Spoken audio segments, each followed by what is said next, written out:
Hi everyone, this is Randy, AC4FD. This is a quick video on how to start scanning on the Radioddity GD-168.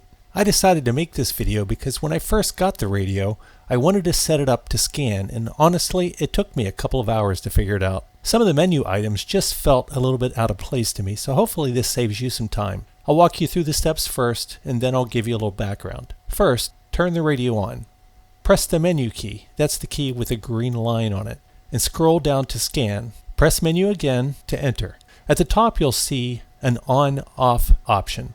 This is where you normally would turn scanning on or off, but don't do that just yet. Next, scroll down to the scan list. You'll need to have already created a scan list. That part wasn't too difficult, so I'm not covering it here, but I will make a separate video showing how to create zones and scan lists. Select the scan list you want. And this is where it gets a little bit confusing, at least it did for me. When you press the menu button, you'll see current channel, and then all the channels in your scan list below that. At first, that didn't make much sense to me, and I got a little stuck there. The trick there is just to keep scrolling past the channels, or an easier way is to scroll up 2 spots, and then you'll see the word select. Choose select, and the radio will confirm that your scan list is selected. Once that's done, go back to scan, turn it on, and your radio should start scanning. Now, if you're looking for more help with this radio, and I haven't made a video on it yet, you might want to also search online for the Anytone AT-D168UV. From what I can tell, this is basically the same or a very similar radio, and that's